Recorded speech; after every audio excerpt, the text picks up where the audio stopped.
Para las personas que están en línea, perfecto. Para las personas que están en línea, también pueden hacerlo desde los países en los cuales se encuentren. Si están en celular, creo que haciendo el link, el clic en el QR. Bueno, que ingresen es muy importante. El doctor Beltrán me ha pedido que llame a lista, dada la hora, y esta asistencia, ustedes ingresan y automáticamente ya sé quiénes son. Y esto se va a ir al restaurante Mestizo para saber cuántos piscos hay que preparar. Entonces es muy importante. Yo también quiero entrar al pisco, entonces también voy a hacer con ustedes, sobre todo para mirar los tiempos. Bueno, me dirán cuando les aparezca la pregunta. Ya me apareció. ¿Listo? Entonces comencemos a responder, por favor.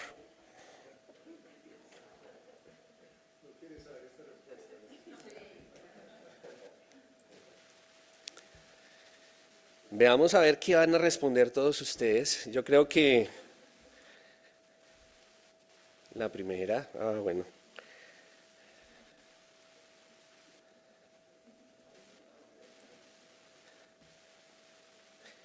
Bueno, yo voy a responder que no estoy cansado.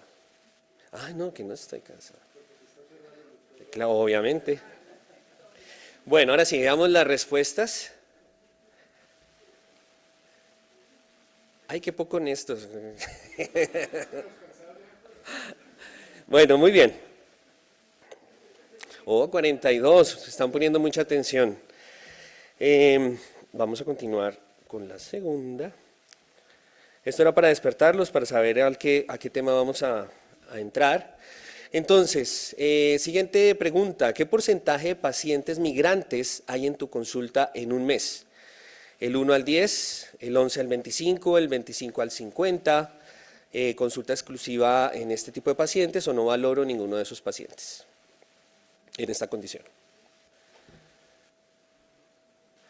Aquí vamos a tener la sumatoria de países latinoamericanos. Miren que la mayoría dice que menos del 10%.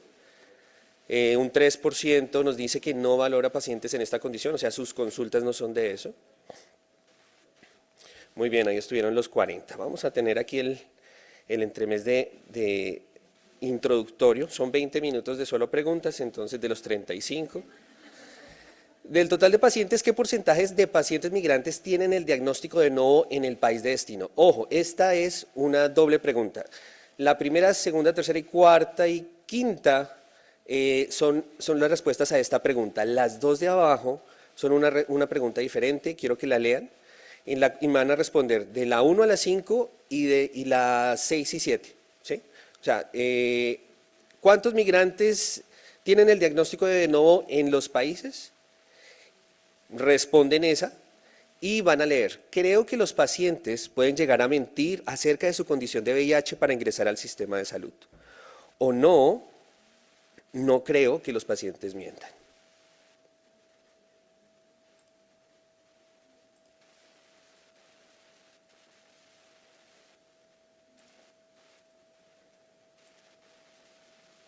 Eso. Bueno, veamos entonces qué han respondido. Dice la mayoría de ustedes que del 0 al 25% de pacientes tienen el diagnóstico de nuevo en el país. Solo un 2% dice que del 75 al 100. Y con respecto, ¿ese sí lo alcanzan a ver? No. Y el 40% dice que cree que los pacientes pueden llegar a mentir acerca de su condición de VIH al ingresar al sistema de salud. Ahí no me alcanza a salir. El 48% de ustedes dice que no cree que los pacientes mientan acerca de su condición de VIH para ingresar al sistema de salud.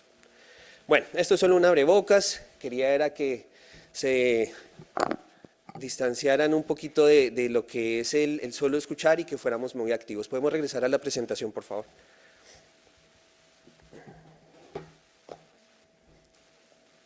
A la presentación, sí. A la otra ventana, pues. Eso.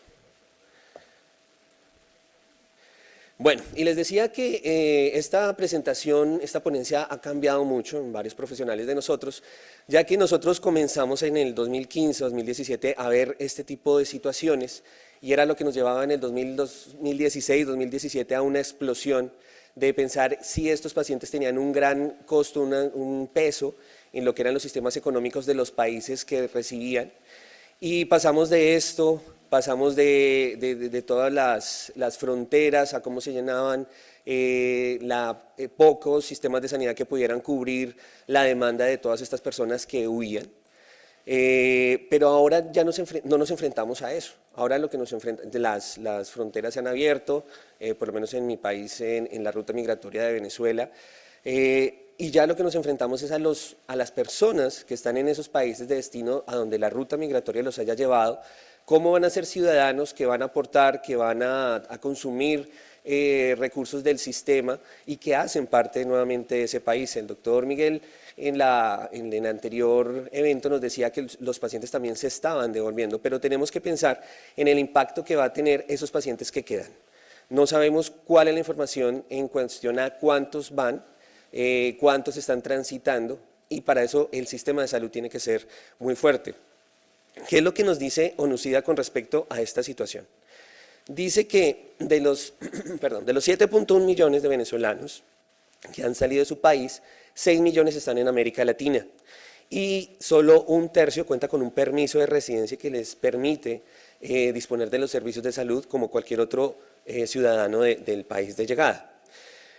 En cuestión a VIH, se estima que de 30.000 o 35.000 personas viven con VIH en la región de esas personas migrantes y el 25 a 30% de los migrantes que buscan servicios de salud están en fase SIDA. En algunas ciudades incluso, según los estudios que ellos tienen, las prevalencias de estas personas son 3 veces la de la población general de los países.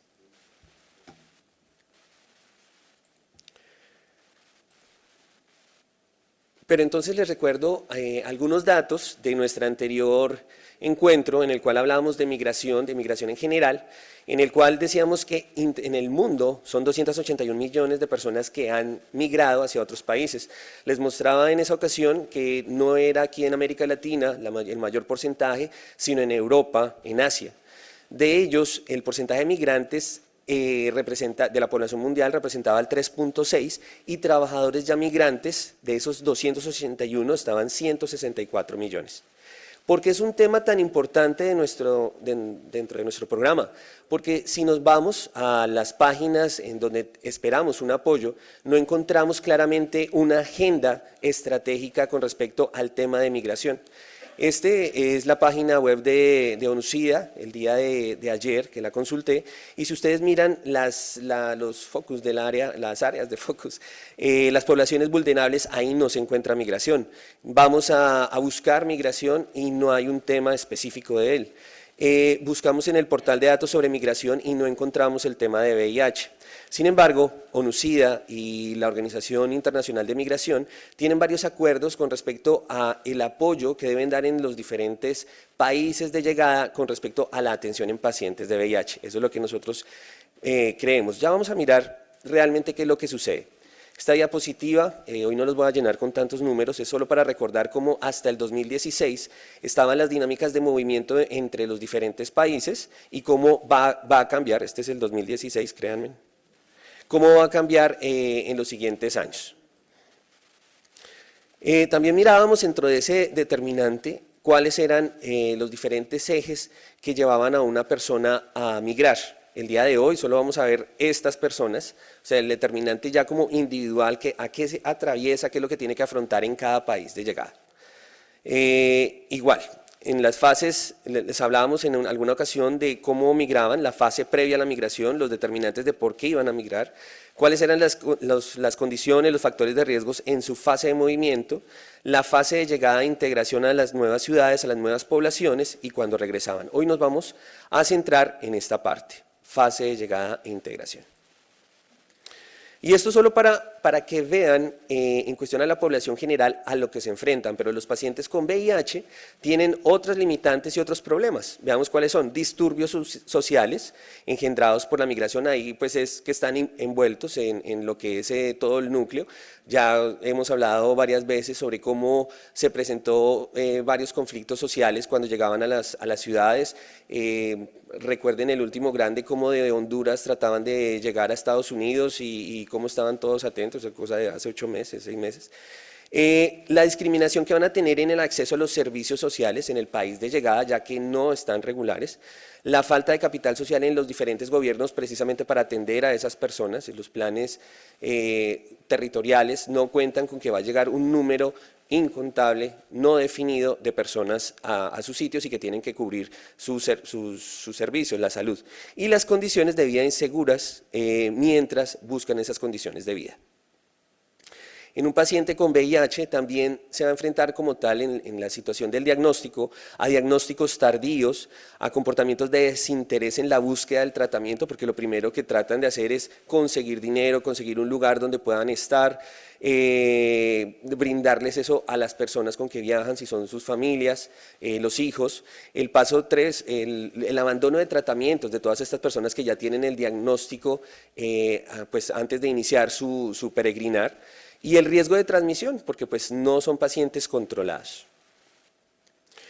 Estas son las situaciones existentes. Yo enmarqué en la palabra clave cada uno: datos, discriminación, acceso, invisibilización y sistemas de salud. No tenemos datos concretos de cuántas personas salen con el diagnóstico de VIH, pero lo más importante, cuántas pueden llegar a adquirir el virus por falta de una cobertura de salud, por una falta de prevención, porque no están en los diferentes programas. La discriminación que se presenta hacia estas personas por buscar, pues tienen que hacer visible el diagnóstico de VIH para buscar un tratamiento. El acceso, dependiendo del sistema de salud de cada país, esa invisibilización por la falta de reconocimiento de los migrantes en las estrategias nacionales y los sistemas de salud que, como decíamos, no necesariamente tenían esa suficiencia de servicios integrales para ellos. Más aún, los pacientes ya a nivel individual, los inmigrantes irregulares indocumentados no pueden ingresar a la cobertura integral de los servicios de salud. Se considera que los gastos asociados a un paciente con VIH son muy altos, por lo cual hay no hay una acelere, no hay una gestión rápida de los recursos para las personas con VIH, migrantes. Y bueno, ya sabemos, como les decía, desde 2018, el aumento de personas que salen de Venezuela hacia los países hermanos. Pero no, esta ponencia no es solo el migrante, o sea, tenemos que reconocer cuáles son todas esas personas. Ustedes lo ven en la diapositiva, son migrantes irregulares, ya se los mencioné, pero también hay desplazados internos, hay refugiados, hay migrantes regulares, hay trabajadores migrantes y sus familias, más las parejas de los migrantes que llegan después de que la persona está ubicada, estas poblaciones que son móviles, o sea, el que entró al país, necesitó servicios y salió, las comunidades afectadas por la migración, donde hacen un asentamiento, lo que piensa la gente en el Vox Populi que llamamos nosotros, de que estas personas van a tener oportunidades de trabajo que ellas no tuvieron, y las víctimas de trata de personas, que ha sido un problema que no hemos visibilizado lo suficiente. Esos determinantes de salud, riesgos y necesidades en esas fases de migración, ¿cuáles podemos ver? Cuando llegan al país, vemos que hay una situación administrativa, jurídica, hay una ausencia de la documentación insuficiente. Eso ya lo tenemos establecido. También tienen que adquirir nuevas condiciones de salud. Si esta persona se encuentra en un estadio SIDA y tiene alguna infección oportunista, adquiere, y tiene que trabajar, porque ¿quién va a responder por él? Por esta persona. Falta de acceso a una atención médica adecuada, no es solo hacer el test y el tratamiento antirretroviral donde queda. La pobreza, discriminación y exclusión social con que llegan estas personas identificadas como migrantes, tan pronto llegan en el primer año por lo menos, y esa disponibilidad y acceso a programas que abordan estos determinantes no es la suficiente para cubrir todos los servicios. Eso era la persona. ¿Qué realmente pasa en el contexto de la sociedad? ¿Las políticas de inmigración y salud son suficientes? ¿Hay unos buenos modelos de financiación o se replantean? o depende del gobierno y del partido que esté en cada país. ¿Qué características demográficas llegan a cada uno de los asentamientos urbanos, el entorno social que se tiene con cada comunidad y los factores sociocognitivos y culturales? Ya les voy a explicar un poquito más este último. La persona se enfrenta, tan pronto llega a la ciudad y tiene el diagnóstico, a deficiencias en los sistemas nacionales de vigilancia, con los cuales se pueden tomar medidas. Hay un estrés y agotamiento sobre qué va a suceder con su tratamiento, la carga financiera que tiene que tener para cubrir salud, cubrir comida, cubrir un techo. Y no necesariamente en todos los países hay recursos humanos y capacidad, y las capacidades son limitadas. Y obviamente no es lo mismo el abordaje cultural que se tiene en los países de llegada a, no necesariamente Venezuela, o los otros países como les mostraba la vez pasada. Pero realmente no tenemos sistemas de salud o no hay un planteamiento de leyes y política, pues resulta que sí lo hay y desde mucho antes del 2016, 2018, por eso les hablaba tanto de ese año. En la estrategia ONU-SIDA se menciona algo de él. La Declaración de Nueva York para los Refugiados y los Migrantes, que miren que es del 2016, ahí todavía no había sucedido nada. Una declaración de compromiso en la lucha contra el VIH del 2001, una resolución sobre la salud de los migrantes del 2008, pero digamos que no era tan aplicada o no se conocía tanto en Latinoamérica hasta que hubo la situación. Acá vemos que en cada país, ¿qué debería haber? Estrategias y planes regionales, compromisos nacionales, planes estratégicos nacionales sobre el VIH que responden a las necesidades detectadas en estas personas, directrices de comités permanentes entre los diferentes organismos que estén dedicados a la atención del VIH y los convenios.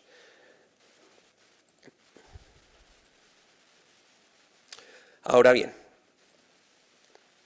esta es, digamos, la línea de tiempo de qué era lo que había con respecto a migración en leyes, cómo comenzamos en el 2015 pensando en los objetivos de desarrollo sostenible, cómo estamos pasando por todos los que ya les he nombrado, y cómo desde el 2018 la Organización Internacional de Migraciones genera un pacto mundial entre todos los países para que las personas tengan unos adecuados servicios de salud. Este solo para recordarles, lo vimos la vez pasada, que el número total a 2020 de migrantes internacionales, 280 millones, pero lo que quiero que vean acá es el número de personas que han solicitado asilo, 4.2 millones, ¿cuántas lo han adquirido? 3.6 millones de personas en todos los países. Esta es la situación de América Latina. Bueno. Les explico esta gráfica, están los diferentes países, los verdes es la población que migra y en azul la inmigrante, o sea, la que llega. Entonces, este es Venezuela, ¿cuántos salen? ¿Cuántos llegan? Colombia está en el segundo lugar, ¿cuántos salen? Ahí están viendo ustedes los datos, yo al final les hablaré de un total. Está Brasil, Perú y Ecuador.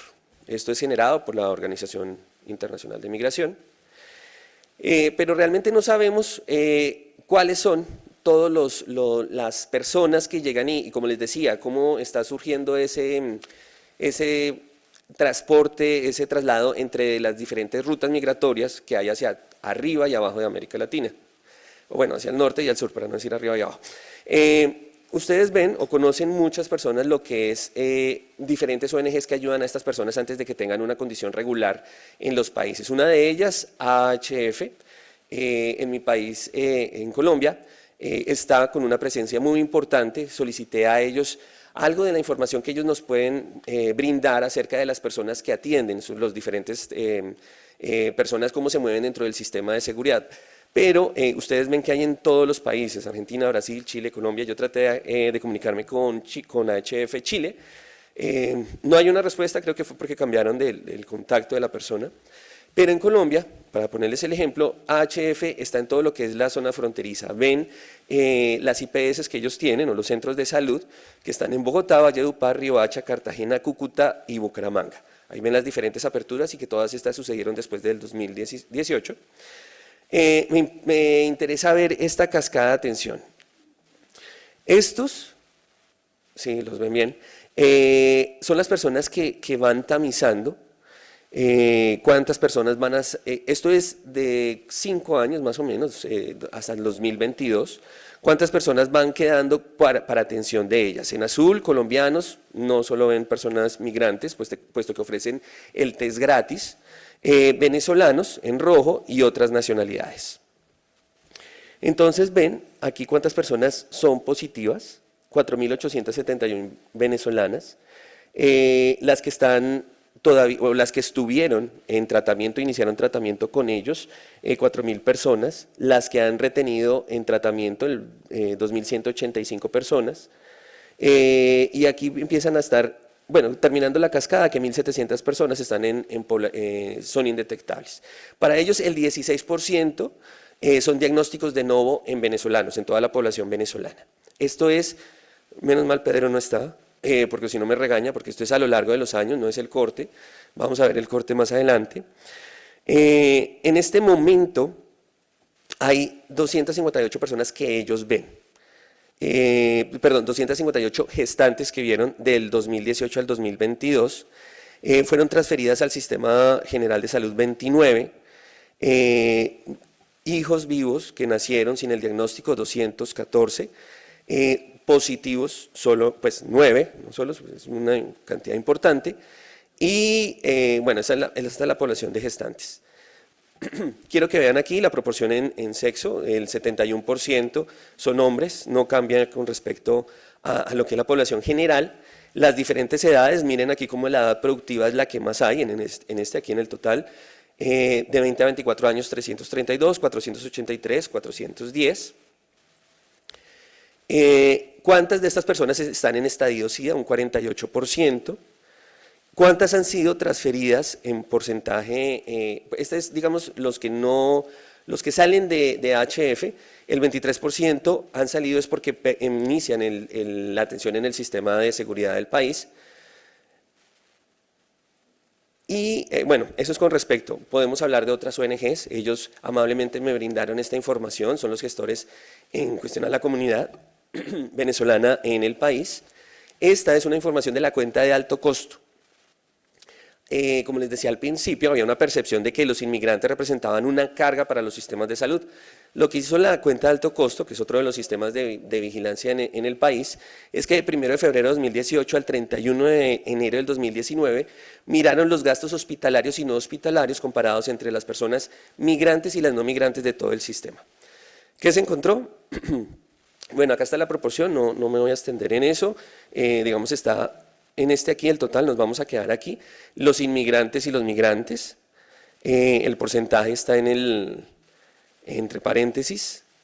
Quiero también que, bueno, aquí que estaba en los principales países, perdón, en las principales ciudades, Bogotá, que tenía el 44% de la población, el estadio que estaba también, era el mayor, el estadio 3, bueno, no, y ya cuando pasan al sistema de salud, están lo que más lo representa a los inmigrantes es el 43% en estadio 2.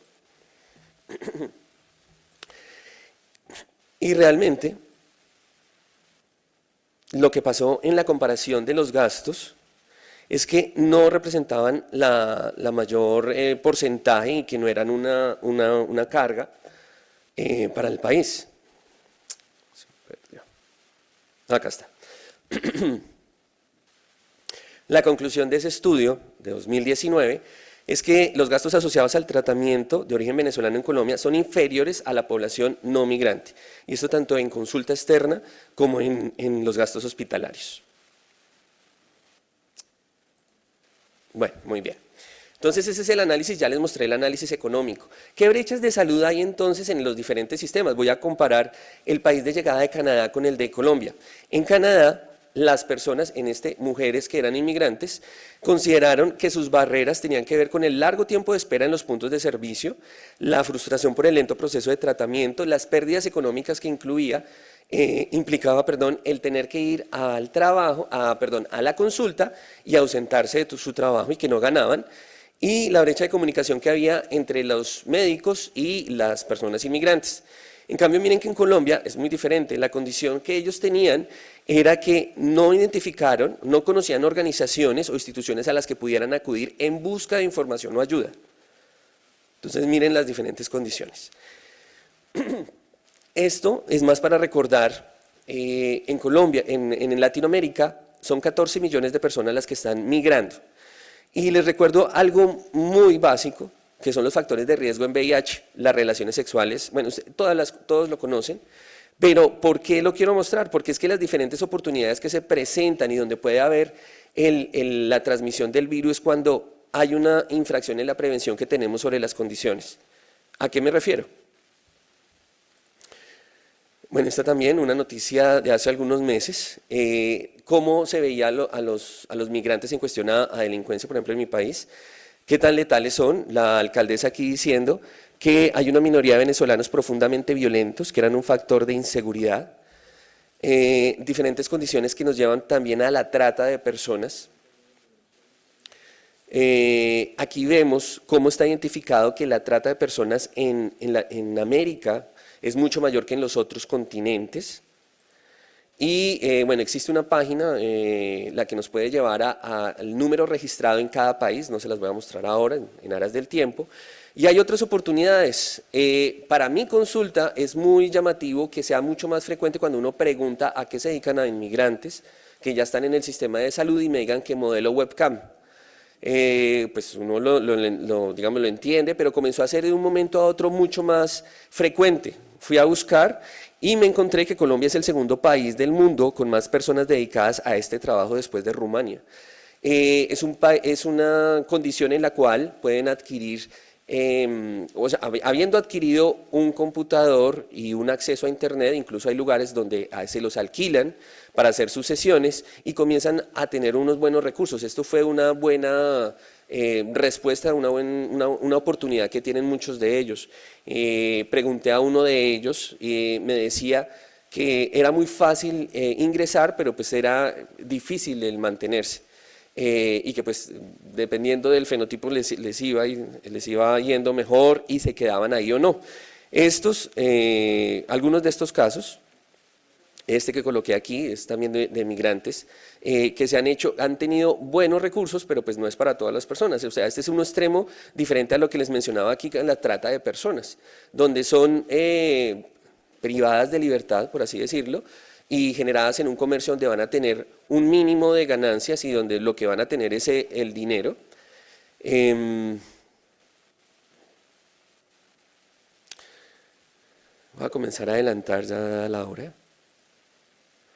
Aquí hay algunos ciudadanos venezolanos en Colombia 2011 a 2012, o digamos en la muestra de cuántos son legales y cuántos han llegado.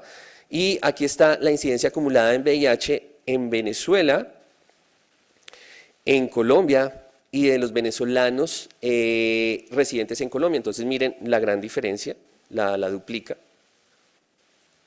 Tengo alguna de Chile.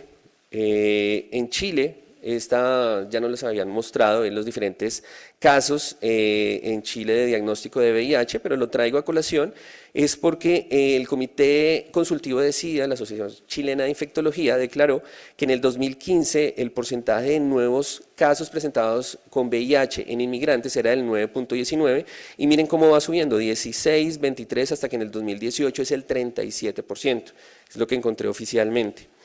Diferentes datos, esto es generado sobre los desenlaces que hay con respecto a los diferentes determinantes, digamos que ya lo vimos, quería ahí aclarar algo. Esta es una situación especial y quiero que hablar aquí de la desarticulación que tenemos los diferentes ambientes científicos y académicos.